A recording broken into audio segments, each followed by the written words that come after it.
Welcome, everybody. It is so great for you to be intelligent enough and curious enough to come and join us for this program on securing the ballot.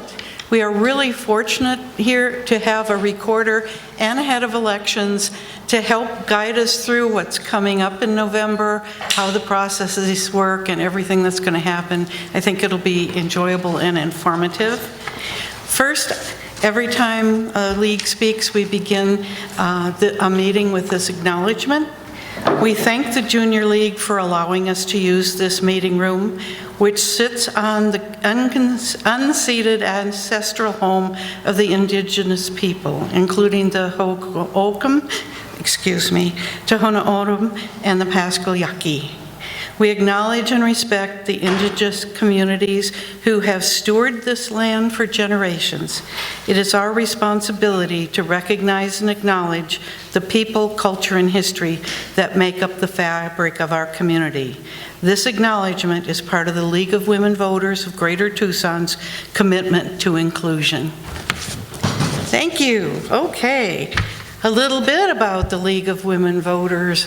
This year is our 104th year. We were founded in 1920 when women first got the right to vote. We're nonpartisan, and we are dedicated to the education of voters, sorry, I guess it's in the thing. The way this, we also have a lot of resources on our website. I'd like to direct you to it. It's League of Women Voters, Greater Tucson. We're actually over 80 years old, so we started fairly soon after the National League was formed.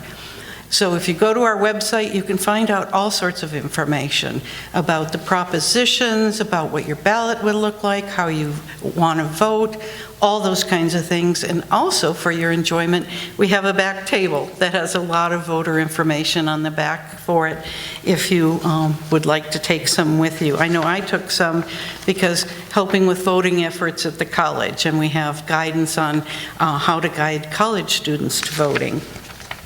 Make sure. Also, on the propositions, Teresa, where are you? Right here. We're going to be running a number of clinics on the propositions. You know, there's 13 on the ballot.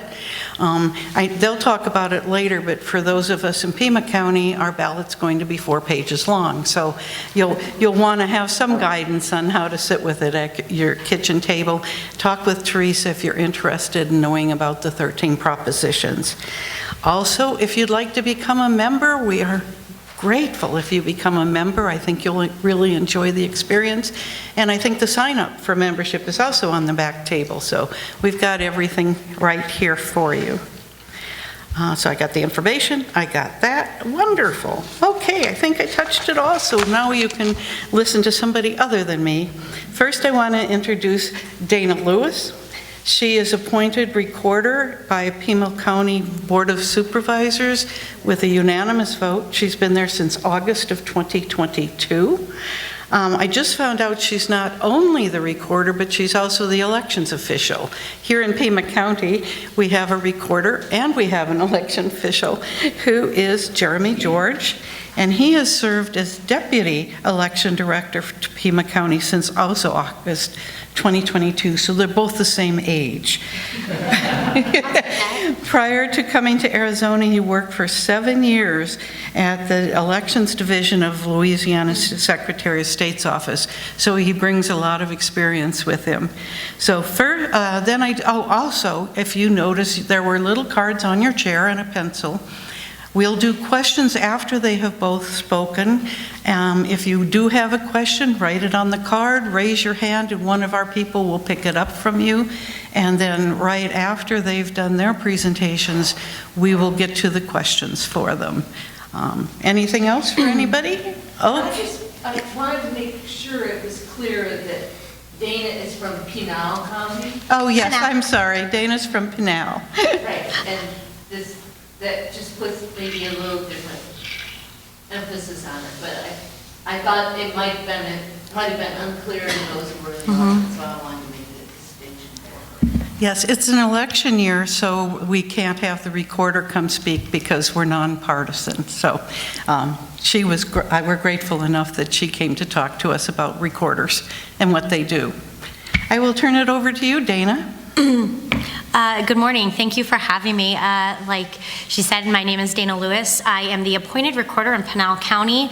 I was appointed unanimously by the Board of Supervisors after my predecessor, Virginia Ross, stepped down from the elected position to become the elections director in 2022. And last year, they put the elections department back under the office of the recorder.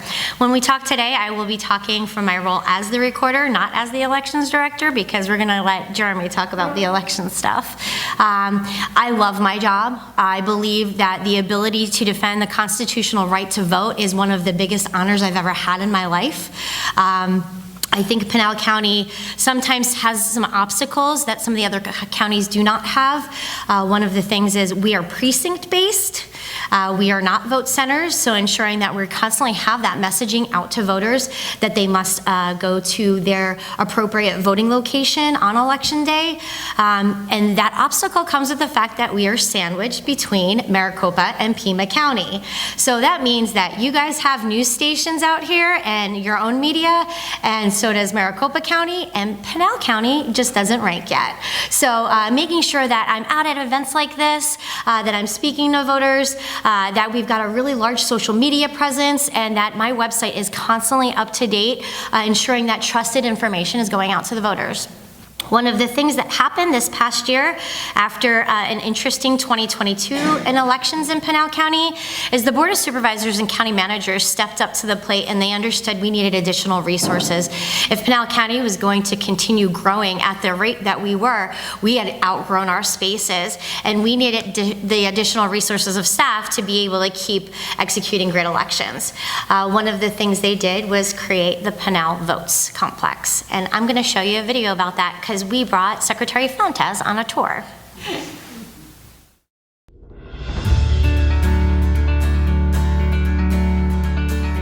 Today, Pinal County welcomed the Arizona Secretary of State, Adrian Fontes, on a tour. As we showed up and looked at the exterior of the building, I thought it was beautiful. And it shows the kind of respect that this sort of activity deserves.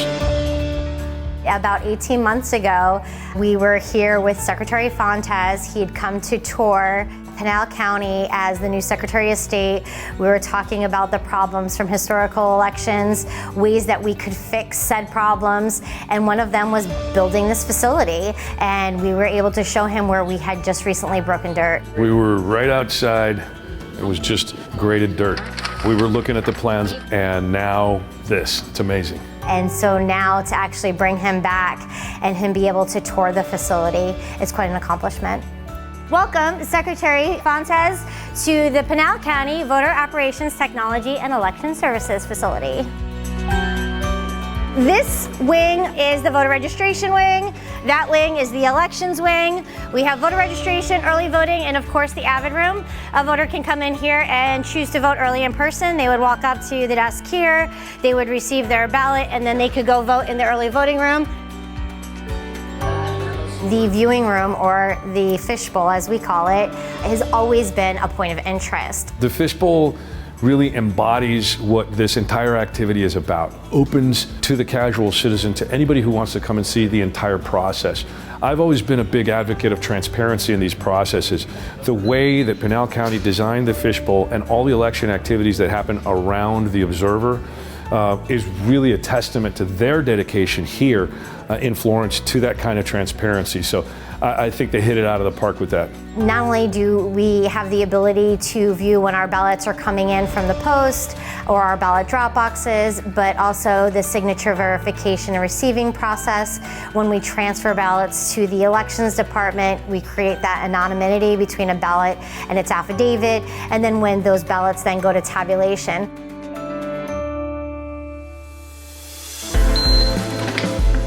So we have the voter registration team, then we have early voting, and then we have voter outreach. This is our Access Voter Information Database room. We call it the AVID room. This is where we do all of our testing. This is where we train all of our staff in the AVID system. This is great. No, I love this. Okay, onward. We've been physically in the space now for about 30 days. It's really great to watch the morale improve. Historically, we were working out of a very small space. Our departments and divisions were divided, and so bringing them together under the same roof for not only security of the ballot, but also the cross-training of staff has already started. We are going to talk about the early voting process right now. This is where we bring in our early ballots. So whether it's from any of the 17 early ballot drop box locations or from the United States Postal Service, we go out with bipartisan couriers to go retrieve the ballots. They're brought in here through the bay doors. We're able to drive right up here, and then they use these really interesting boxes that you're gonna see in a second. We also do some of our outbound mail processing out of here, not ballots, but like voter ID cards, other election mail, that comes out of here.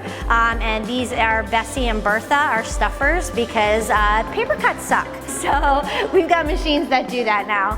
So once they get their ballot drop box and ballots, they're gonna come this way with them. We use a ballot transfer box. We use bipartisan couriers. You need resources to pull off elections. And luckily we've had a lot of support. We went and we upgraded our boxes. Yeah. They hold more ballots, which is really awesome, especially during a presidential election year. We create a geofence, not only around this building, but also around all of our ballot drop box locations and also around the county. So as we move with the GPS locks, it's tracking it. Any 5 feet of movement, we get a ping on it, and we get the pings every 5 seconds. Does the GPS, the log, the lock, and the unlock? That's what I thought. That's great. Because I think that's the same technology we looked at. And then so then it knows that it got locked on site and then it got unlocked here. That's correct. When we deploy out the couriers and the bipartisan team, they're going to have a box for every one of the drop boxes. So there isn't a lock and an unlock out in the field. That doesn't happen. It's this one goes to Santan Valley Public Health. They get it, they lock it, they bring it back. So you are now in the signature verification area. This is after the ballots come in from our bipartisan courier team, and they're put in mail trays and on racks. They're brought into this area. I'm gonna get technical on you with my very fancy language. They go to slice and dice. This is where we slice the top of the carrier envelope. Then they go to what they're doing right now. We shuck the carrier envelope away from the affidavit envelope. They then make sure that there is no remaining type of instruction sheet or maybe a loose ballot. They're putting it on the polls so to make sure that there's nothing in there. Then they're gonna go to the receiving process in these 3 spaces here. Again, bipartisan, the people who do receiving don't do signature verification. They have people who do reconciliation on the ends. Once that happens, they now go, folks, to signature verification. And they're able to see that entire flow of that early ballot in real time. And you can even watch it from your couch if you'd like, because that process is live streamed on the Pinal Votes website. Our card system for certain areas takes 2 cards, and it has to be in bipartisan to get into the area. I think the most transparent ways that you can run a closed gateway network is through a trace system. So what you see above you is the server wires that go to the server over there. Nothing in here is on the internet. You're able to watch 360 degrees of our process. Every part of this process can be viewed by anybody in the fishbowl. Plus, these are all currently live streamed while we're in the election. We have on our website, you can sign up for Tuesday tours, so we know you're coming, and then we can walk you through a lot of the processes. But there's always somebody from our team that's able to answer these questions. So we are about to enter the warehouse. We have 4 bay doors, 2 man doors. We have a warehouse operations manager. You know, it's the old tradition. One of the old hotel magnates used to leave New York City without telling anybody where he was going. He would fly to a random town that he had a hotel in, and he would have a cab driver drop him off at the warehouse door. He'd go into the back of the hotel where they were receiving things, and he could tell how clean and orderly the rest of the hotel was by looking at the warehouse. This warehouse tells me that Pinal County's got it together. It is well organized. It flows the traffic of equipment and ballots and people very well. And that's what you want with these kinds of logistical spaces. These are our new security cages. We also brought on the GPS locks for our election day equipment. If we already had the GPS locks on our ballot transfer boxes, it just made sense to create geofencing not only around the facility, but around all of our polling locations. So when we drop off our election day equipment, the units are locked. It has our ballots in there. It has our boxes. So again, we know when they move 5 feet, and we also know every time they're locked and unlocked. And right there, if I go to the system, it'll show me that it was unlocked. And you're locking through here? Yeah, we go through here with the small one, and it goes through here, and then it comes up and around. I really like this. Thanks. It's clear to me that this facility was designed by the people who are actually going to work here and who are familiar with the way elections work. We also brought the architects and engineers through our current spaces, our old spaces, to explain to them why it didn't work, why we had bottlenecks.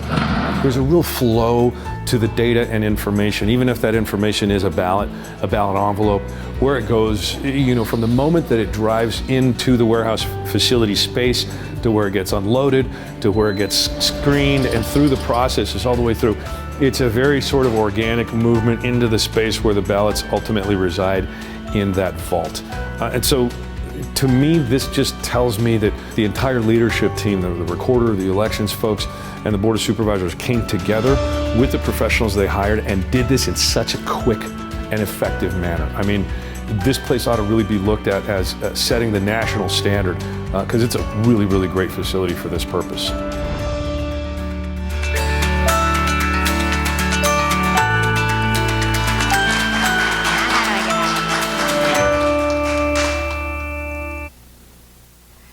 So the life of the ballot starts with the recorder's office, and the reason for that is because the electorate starts with the registrar or the recorder.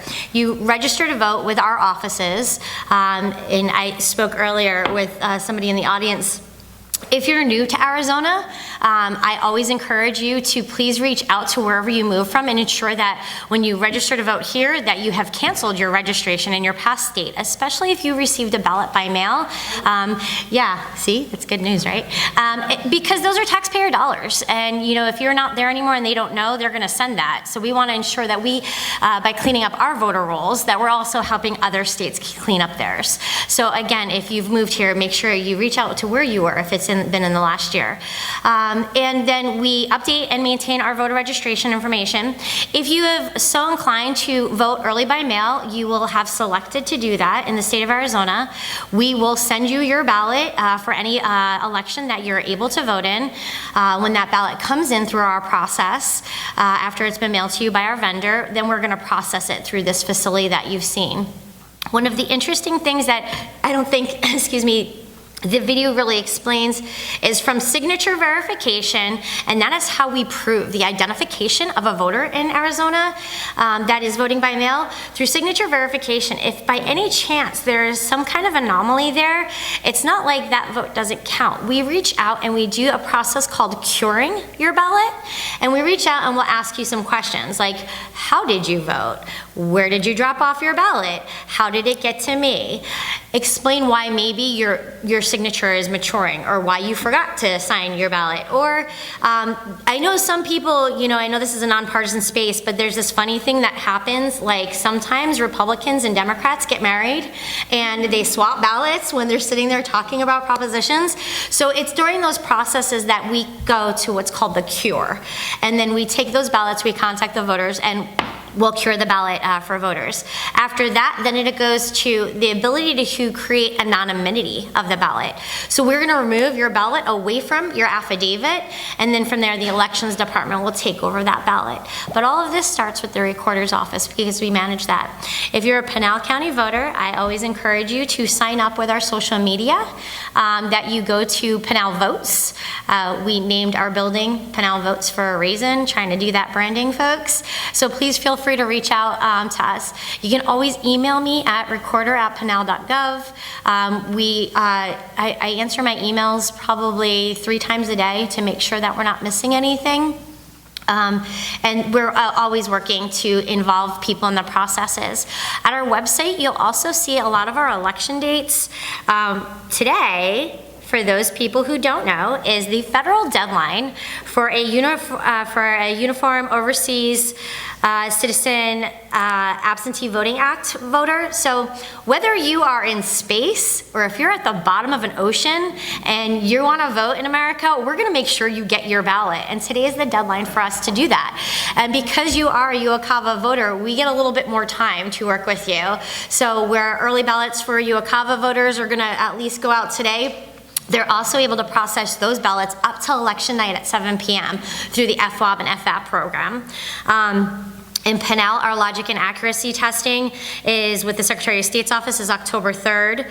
Our early ballots will be mailed to all voters October 9th. And that always comes on the tail of that voter registration deadline, which will be October 7th. The last day to request an early ballot be mailed is October 25th. And then we're gonna always ask you, if you're going to vote an early ballot, please don't wait until the last minute to get it back to us. When people ask why results are delayed in our processes, it's because of late earlies. So I advocate for you to please help us do our job effectively by ensuring that you get your ballot back to the recorder's office by at least 7 days before that election so we can process it. Because again, we want to ensure you have the ability to cure your ballot in the event you failed to sign it or there's something with your signature that needs to be fixed. You know, I enjoy being here and doing this, and what I'll do is I'll defer the rest of my time to Jeremy so that you guys get time at the end to ask questions. Jeremy? All right. There you go.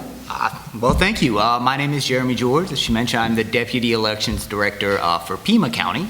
So unlike Dana, I only do one job. We don't have to worry about the recorder's aspect of it. That is a separate office in Pima County. So the Elections Department, some of the biggest things that we're responsible for, we handle candidate filing with county candidates in our office. We handle programming the election, getting everything that goes on that ballot together. That's us who puts that together. We handle all election day voting. So setting up all of the vote centers throughout the county, making sure they're staffed, getting all the supplies out there to them. Early voting and by mail voting, that's handled by the recorder's office. We also handle ballots, processing them once they go through the recorder side. They then come to the elections office, and I have a short video as part of my presentation that'll show you what we do with those early ballots. And then we're responsible for tabulating, for counting all the ballots and posting the results.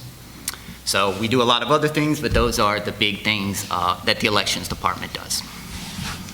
All right, so creating fancy titles for presentations is not a strength of mine. So it's going to be talking about the November 5th, 2024 election. I'm going to try to cover a few different topics in this presentation. So first off, the 2024 general presidential election.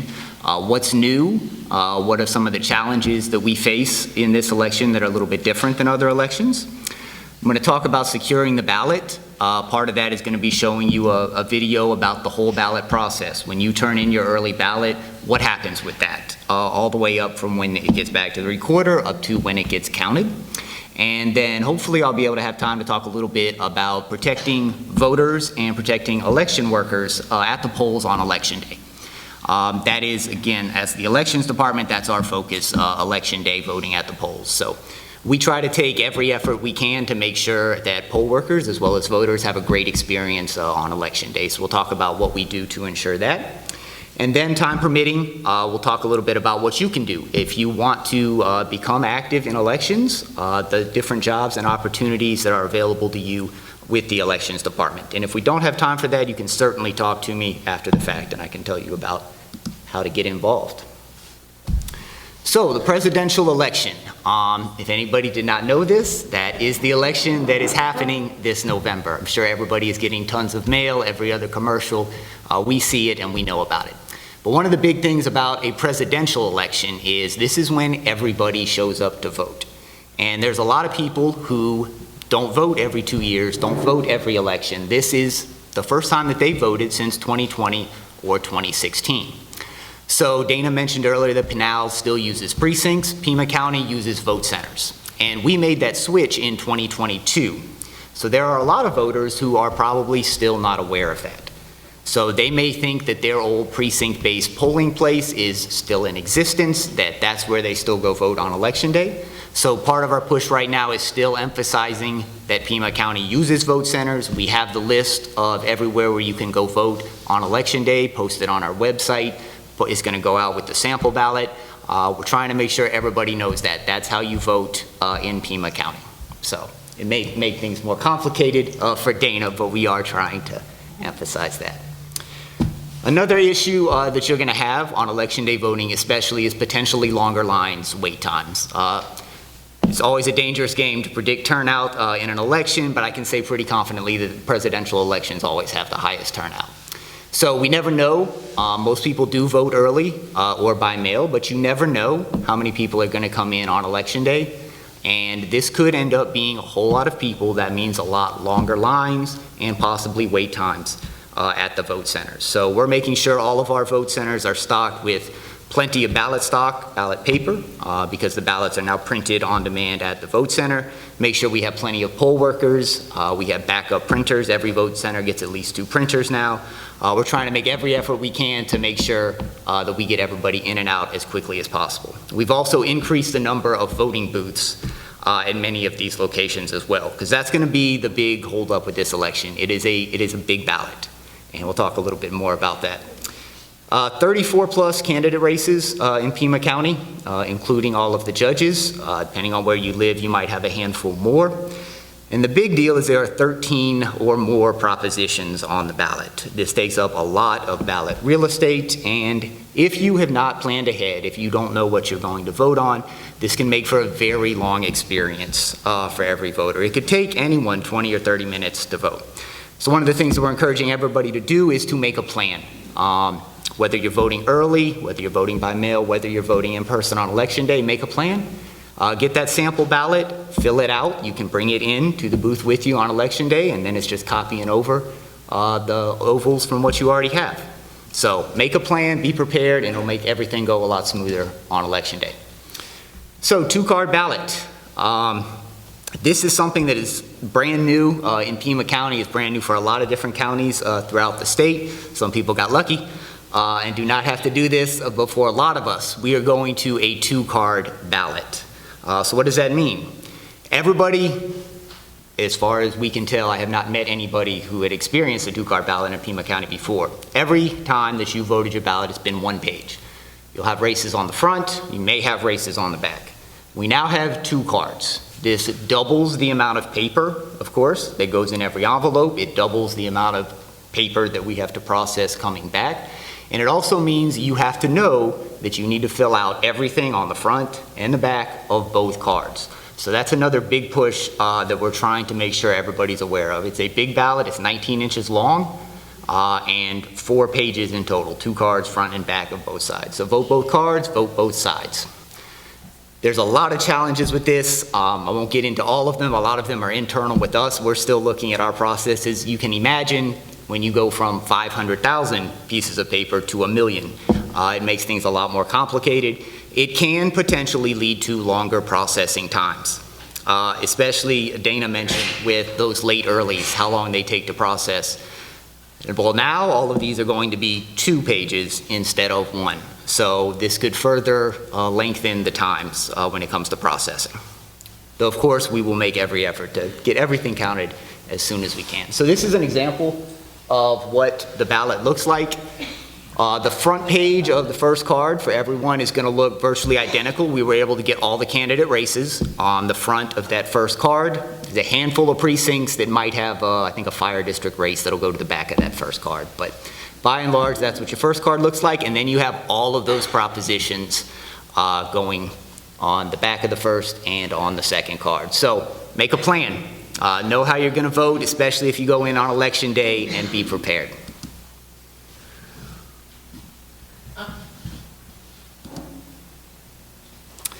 All right, a couple places to go to find election information in Pima County. We like to hit on this too as well. One of the best ways to combat misinformation is to get all of your information from the source. So pima.gov/elections, that is our elections department homepage. That is where you can go to see the full text of all of these propositions right now. When we get the write-in candidate list, that'll be up there. Vote center list, you can pull it up there. It's in an Excel format as well, so you can reformat it to find your location by zip code. And another website that is a great website is pima.vote. Our communications team put this together, sort of a combination between the elections department and the recorder's website. So anyone can go to this site. You can link to both of our sites, and it has a lot of cool things on it. There's an interactive vote center map. So you can go in, type in your address, find the closest election day vote center to you within a 5 to 10 mile radius. You can do the same thing with early voting sites as well. You can type in your address, pull up your sample ballot, so you can access it right there, get it that way. We also have a wait time widget. So with electronic poll books, you can measure wait times live at the vote center. And we know that this could be a potential issue on election day with longer lines, longer wait times. We have the e-poll book set up to be able to track wait times at each vote center and update this live. So before you go out and vote on election day, if you choose to do that, it's a great idea to check in with this, see what kind of wait times you're looking at. And the site 2 miles away from where you usually go might have a 5-minute wait time versus the 45-minute wait time. We're not going to say that. 25-minute wait time. That's the longest we're going to get to. Yes. All right, so ballot processing in Pima County. Could do a whole presentation on this, but I'm just going to give you kind of a brief rundown of how it works. So early ballots, once they are received by the recorder's office, whether they are mailed back in or whether you vote in person at an early voting site, they're received by the recorder's office. And you saw a little bit of that in Dana's video. So they go through the signature verification process. Once that happens, they are transferred over to the elections department. It's kind of cool in Pima County. The recorder shares a building with us. They literally open one side of the door, we open the other side, they bring them right into us. So the ballots still in their affidavit envelopes are transferred to us. We have early boards, which are bipartisan teams of workers that go through, open the envelopes, and then separate the ballots from the envelopes. We make sure they're all accounted for, and then send them on to tabulation. And if you didn't know, you can track your ballot all the way through this process if you use an early ballot. So you can track it, see when it gets to the recorder, see when it's gotten to us, and see when it has been sent to count and counted. Election day ballots are done a little bit differently. Of course, they don't go through signature verification because you're providing ID at the polls. So these all come back to us on election night, sealed in their ballot boxes. We check those. We have different boards process them, make sure everything is accounted for, and then they're sent on to be counted on election night or early the next morning, as is usually the case. We compare all the ballot totals from there with something called the official ballot report that's filled out by the poll workers to make sure all the ballots are accounted for. We have the correct amount of ballots that we should have based on check-ins at that vote center. All right. And here's going to be a video that our communications team put together. This is from 2022. The process is still the same, but you may see the date 2022 on that a few times. When you cast your ballot at a vote center on Election Day, it's not the end of the process, it's just the beginning. Once voting wraps up, elections workers must account for every voter checked in and every ballot cast. Regular ballots are separated from provisional or early ballots. Then, all ballot boxes and envelopes are sealed. Receipts are placed with each ballot box to document the number of ballots inside and then transported to the elections department for processing. Members of opposite political parties observe all the ballot processing procedures to ensure fairness and accuracy. Cameras at the elections department allow the public to view the entire counting process as well. Batches of ballots are then brought into the tabulation room, where elections workers and political party observers record the number of ballots in each batch. That number is checked again after the batch is processed. Election staff then run ballots through tabulation machines, keeping the batches together. Ballots that cannot be read, members of opposite political parties review the documents to determine voter intent as required in state law. In addition to counting votes, tabulation machines collect ballot images. Those images, the tabulation data, and the original ballots are all retained following an election. The paper ballots are transferred to the Pima County Treasurer, who is required by law to retain chain of custody of the records for 22 months. At the close of each day's ballot count, each tabulation machine produces a report showing the batches and number of ballots each machine counted. This report is kept with the ballot batch as well as provided to political party observers. Elections workers then prepare for tabulation data to be transferred to the election server. 2 elections workers open the tamper evidence seals on the server case. This action is logged and recorded. They then prepare the server to receive each tabulation machine's data, which is sent by a direct connection, not over the internet or by other wireless means. Neither tabulation machines nor servers are ever connected to the internet. Once transmission is completed, the server case is closed and resealed with a tamper evidence seal. This action is also logged and recorded. Once all valid ballots are counted and the data sent to the election server, the official elections canvass is completed and later submitted for Board of Supervisors approval.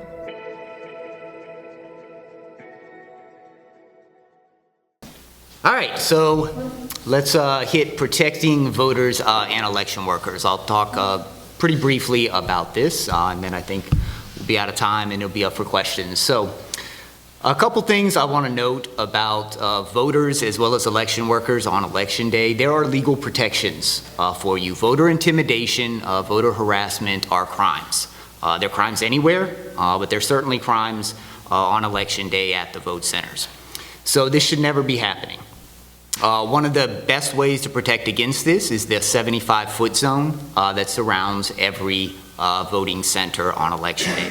No one is allowed in that zone other than poll workers, voters, and observers, essentially. So if you do run into situations, and we've been fortunate in Pima County to have very few situations, if you do run into them, it should just be with a lone person, an individual, a voter, who may be upset about something.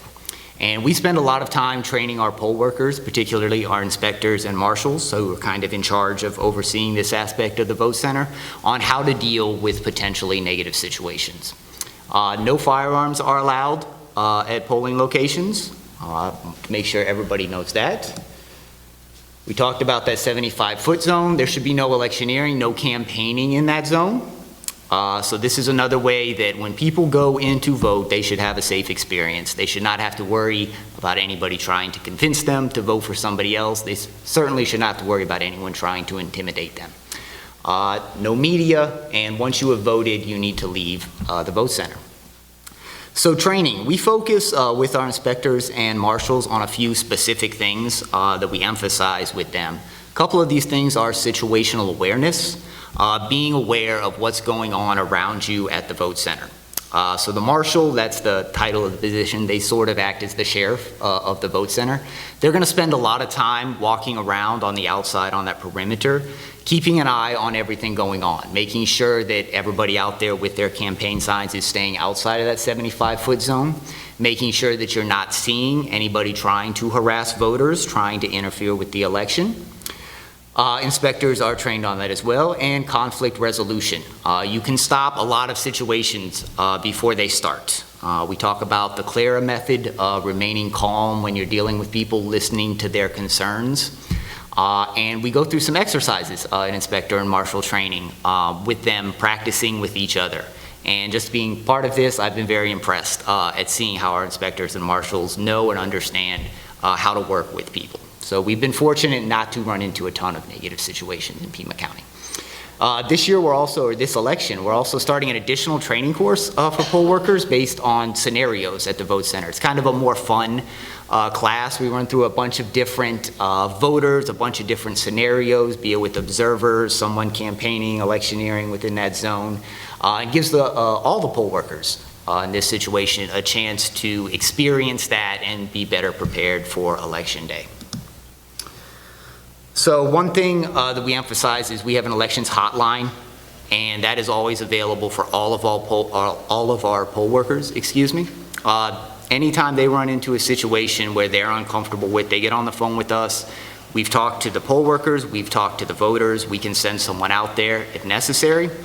And if they ever run into a situation that is genuinely threatening a voter or an election worker, they can call 911. As well as call us. So we have good relationships with Pima County Sheriff's Office, all the local law enforcement agencies around the election. They're aware on election day of what's going on and the potential for negative occurrences. But like I've said, we've been very fortunate in Pima County that we have not had to deal with a whole lot of this. For the most part, Pima County has great people, great voters, and great election workers.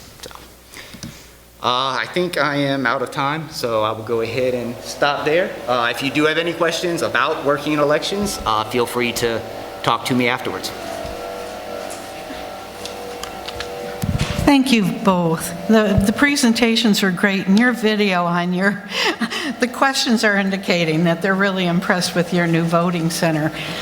Is this the first one of its kind in the nation, or did you follow an example from somewhere else?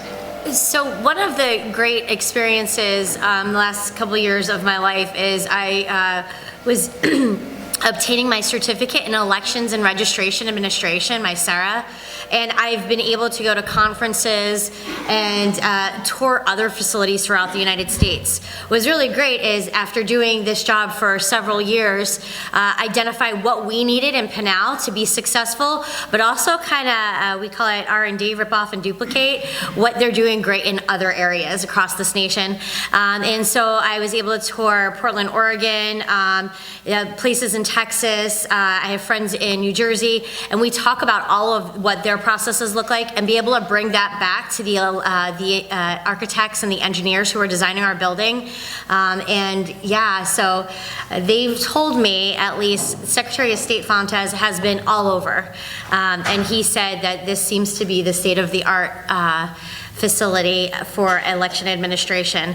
I was informed this week that it is, quote unquote, the safest building in Arizona, that we've kind of come up to that next level with some of the things that we've done with security, fire safety, and physical security. So.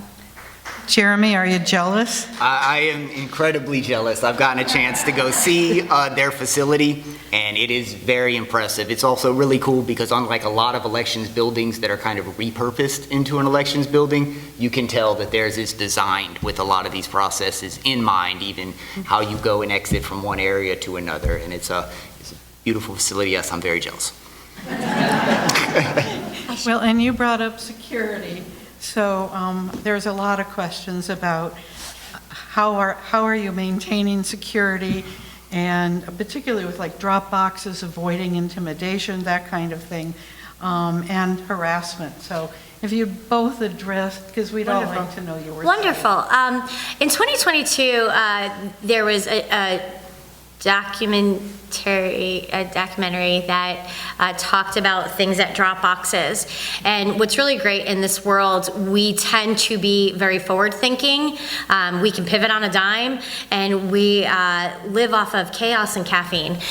So we knew that there was a narrative being told to voters in regards to drop boxes and wanting to be forward thinking about that. And so in Pinal County, we ensure that all of our drop boxes are not only on county property, but they're also on recorded surveillance.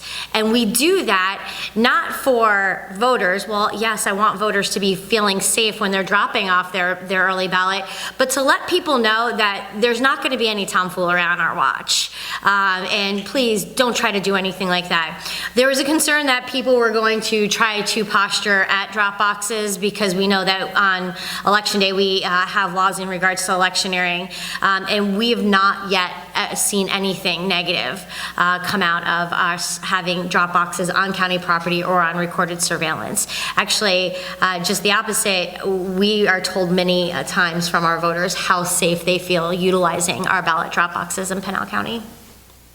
Jeremy, how are you keeping safe? So drop boxes, fortunately, I can say that's a recorder issue, so I can't talk too much about that. I don't believe Pima County uses any unmanned drop boxes, so that is something I can say. Anything else with that, I need to defer to our recorder's office.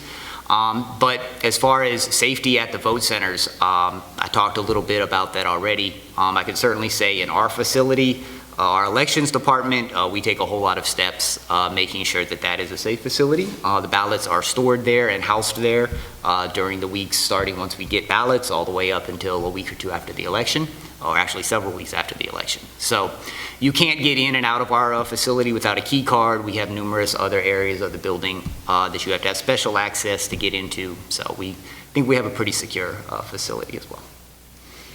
Couple of questions about the 4-page ballot. It was interesting. Pinal is, we in Pima County, if I'm correct, do Spanish and English on our ballot. Okay, so that's partly why it's 4 pages. Pinal, if I'm correct, has chosen to print 2 different ballots, one in Spanish and one in English. Am I correct? So the law does not require Pinal County to have Spanish on the ballot. And as we go through elections, there's several counties now who are looking at this concern with having 2 multiple card ballots. And so several of the counties across the state have deferred to remove Spanish off of the ballot. And what's, for us, is processing, we weren't gonna be a 2-card ballot if we had Spanish on it. We were gonna be a 3-card ballot.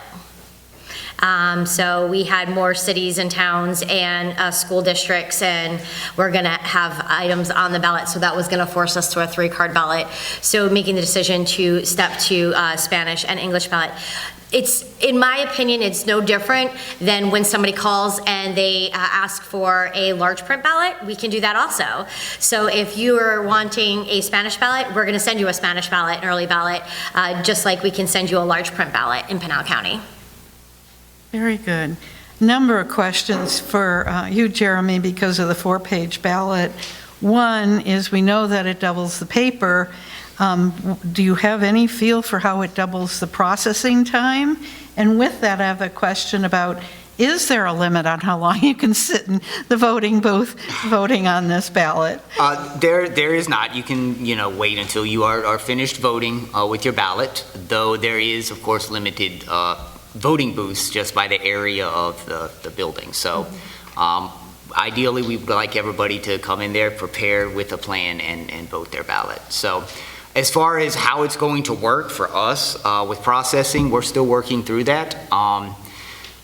One of the biggest challenges is, you still have to keep track of every single card that you get, but a ballot can be 2 cards. If somebody just returns 1 card, say they just vote those races, those candidate races, and send it back, you have to account for that, but also note that there was just 1 card in that affidavit. So it will increase our processing time with early ballots.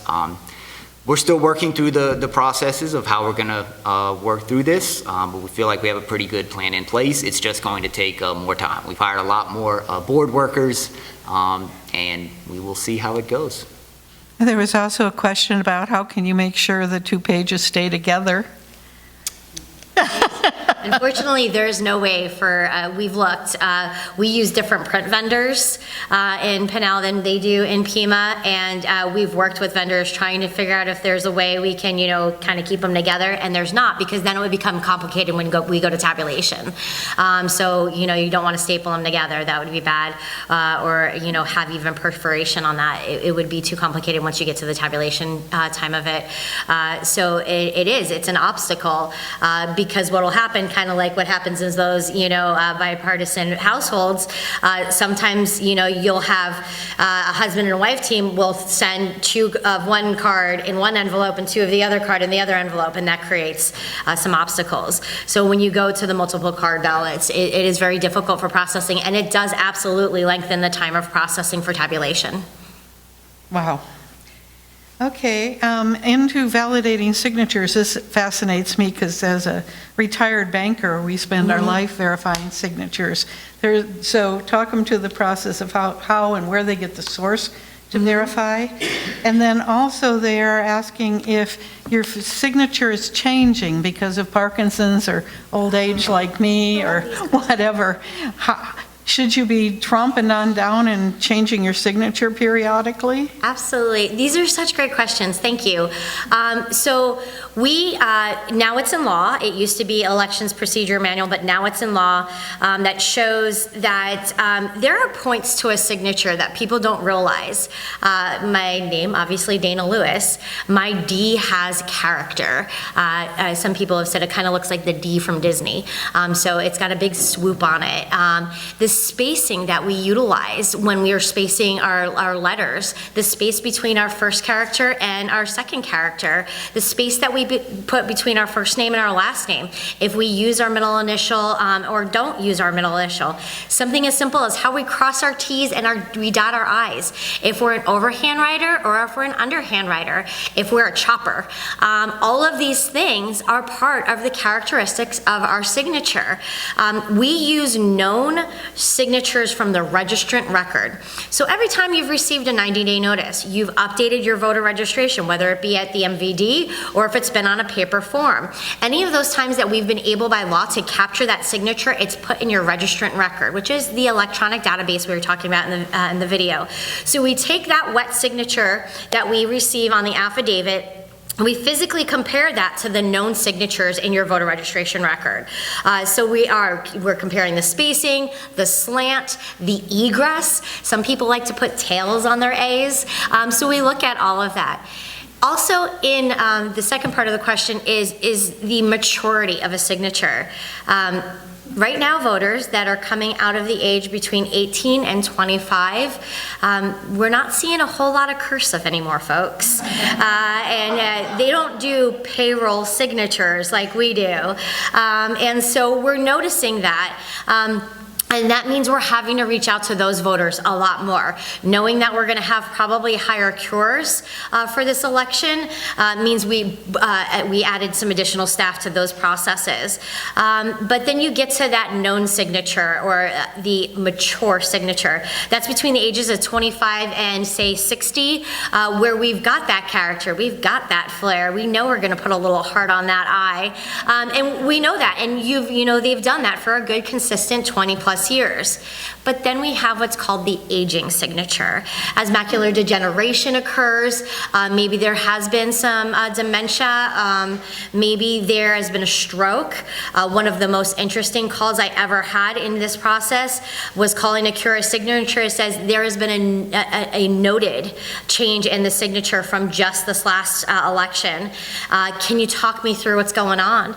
And they said, yeah, I was in a fishing accident and I lost the tip of my finger. So it has definitely affected the signature. So what do? We reach out to those voters, we send them a new voter registration form, we clip that signature on that affidavit, and we're able to then update their registrant record. Wonderful. Are you guys impressed with all the things these people have to do and know? Okay, let's see. They say it's obviously obvious question, but why does the recorder's office handle mail-in voting and the elections for others? I believe, so wow, you're making me have to go back all the way to the first election certification class. I believe it was in statute that required for the audit process. Again, we've been voting by mail in Arizona for many decades, so it's one of the things that we've done. Arizona is really great. We're called a triple threat state. What does that mean? Not only do you have the ability to request an early, no reason early ballot, you have the ability in the event that you haven't accomplished that during the early voting period to do an emergency ballot in that window, and then also vote on election day. I believe the intent of it is really for audit processing. Once you transfer that early ballot over for tabulation, you've created a chain of custody, and that's really important to our processes. Very good.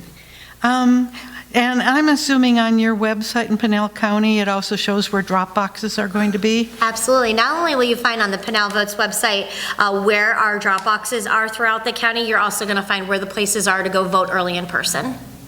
And I have a question as why you haven't gone to voting centers.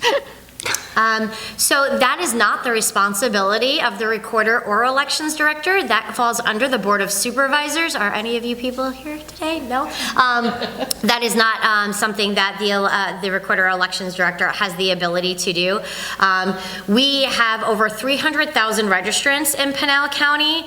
Out of the 300,000 registrants, we have, I think it's 189,000 are on active early voting. So that leaves over 100,000 who would show up to vote at the polls. We have been successful in Pinal County to ensure that not only have we been able to have enough poll workers to work the polls, but accommodations for our voting locations to stay precinct-based. The big thing is resources. We talked about resources in a building. We also need that resources in those community spaces in our areas, whether it be churches or schools or community spaces. We've got really great relationships in our communities, and our Board of Supervisors has been advocating by helping us continue to obtain those voting locations in Pinal County. Wonderful. We've hit the hour. I have 2 more questions. Do you want to hear the answers to the last 2 questions? Okay. All right. Could each speaker address the goal,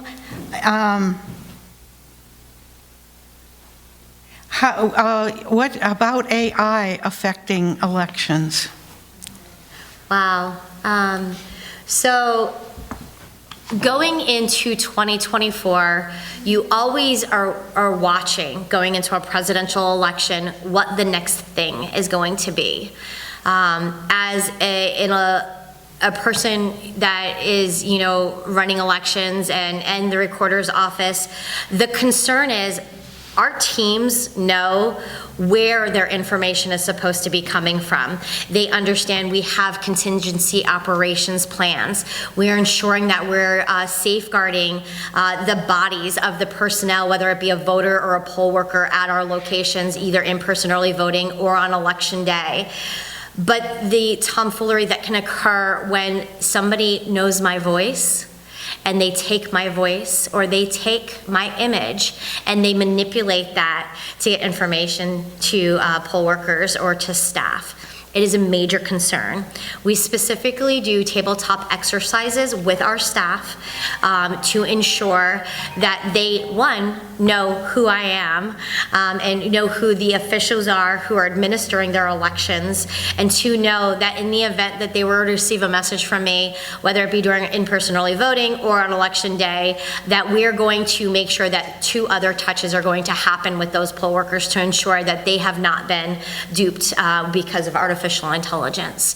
We work with our law enforcement community very closely to ensure not only are the polling locations safe, but that the poll workers and voters are safe, but to ensure that in the event that a mass communication went out, that they're being reassured if that was trustworthy information or not. Jeremy, do you have concerns? Yes, I think we're always concerned. Of course, as we note, as far as ballot tabulation, things are never connected to the internet. We're not worried about those kind of breaches.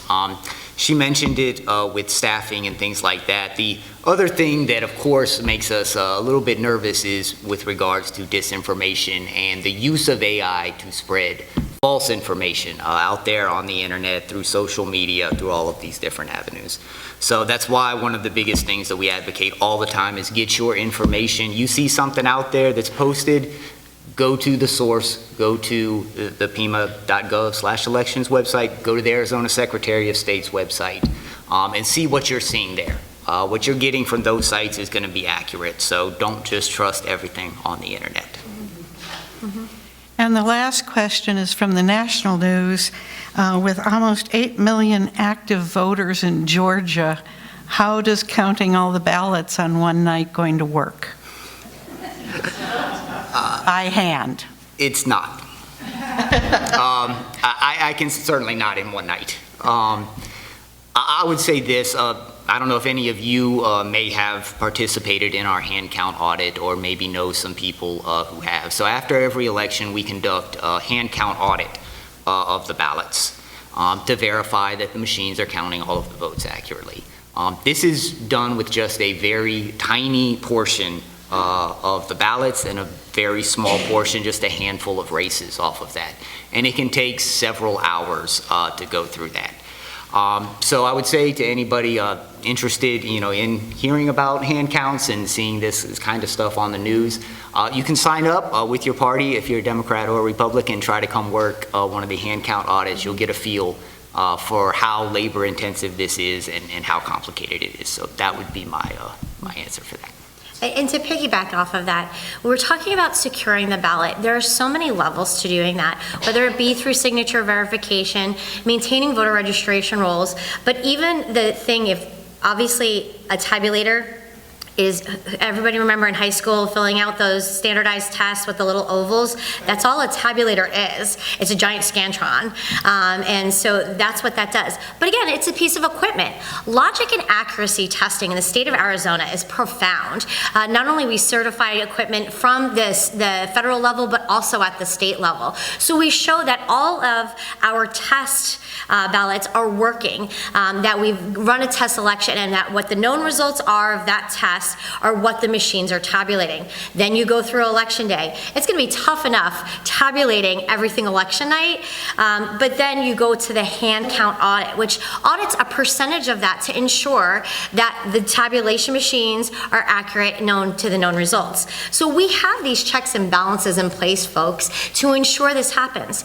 Do you want to see and be involved with these things? We talk about being a poll worker. We talk about being an election cycle temp, being a political observer in our spaces. We have this fabulous area in the fishbowl in Pinal County, but that's another thing. Get involved with your party and volunteer to be a hand count audit person.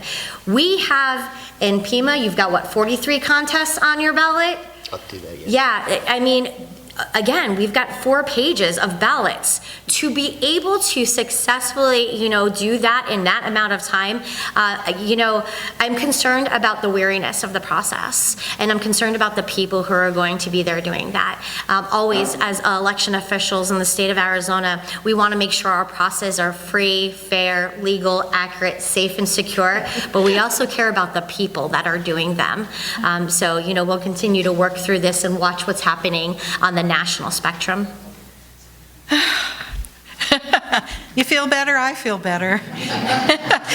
We're in good hands. Thank you, Jeremy and Dana. Thank you very much. And I think we all need to give an applause to our audiovisual people.